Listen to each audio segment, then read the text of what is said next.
Good morning, boys and girls. Today is Tuesday, October 6th. My name is Mr. Crawford, and welcome back to another day of online digital learning. We're just going to go over your homework for last night. So last night's homework on the checklist, if you just want to look at my D2L screen, it was the lit text feature discussion. So if you clicked on the checklist, you notice that it'll take you to the discussion.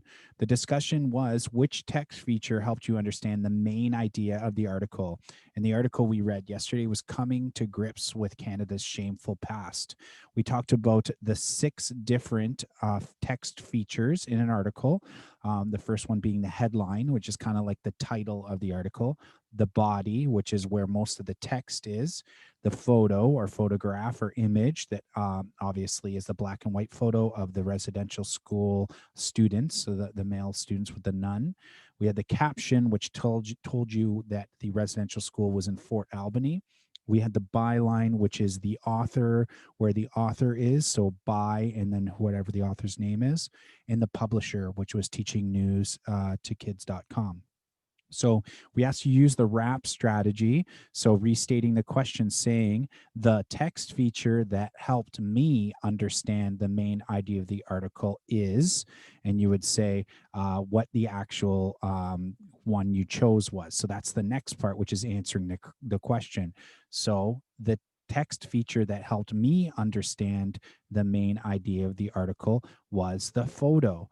Why did it help you understand? So you have to actually use words from the article. In this case, the photo doesn't have any words. It just had a picture. So you'd actually use details from the picture.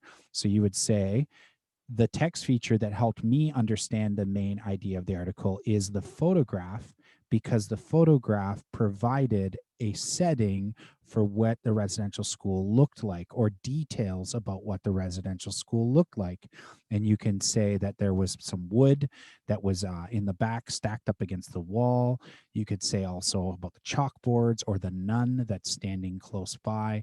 You could mention those details to help you kind of get to the main idea of the article, which was understanding residential schools and understanding that it was a tragic part of Canadian past. So that was your homework last night. Today's warm up is you're going to go down and you're going to read um, someone else's response, and you're going to reply to their response. So let's go to Kiana's literacy here. So I'm going to click on her name, and it's going to say, we're going to read it to myself. I'll read it out loud so I can help Kiana to see if she's made any mistakes. The text feature that helped me understand the main idea of the article was the photograph. The photograph is kind of like the cover they use on a book. It gives me an idea that the article is about before I even read it. Like in this article, the photo shows boys in a classroom with a nun supervising and wood at the back, so it seems quite dangerous. Also, most of them seem miserable. That is true. There is no one smiling in the photo. The language doesn't look like that the children can read it, and the cursive is so messy.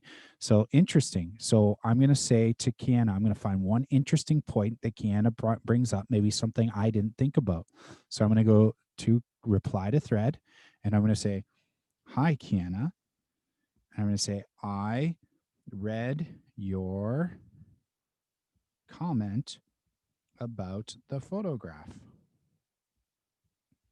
And I'm going to say one thing that maybe I'm wondering or that I notice from Kiana's response. I'm going to say, or maybe something you did not notice, did not notice the writing on the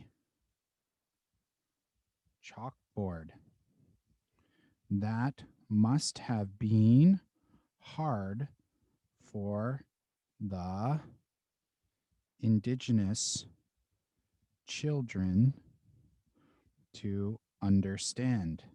And that was my kind of comment, and I'm going to make sure I spell check it. I have my periods, I have my capitals. Got to make sure that my sentences start with capital letters and end with periods.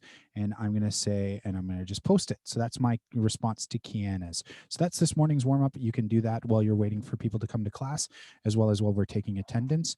That's everything today. Have a wonderful second day on this week for our digital learning, and I'll see you guys in there. Bye-bye.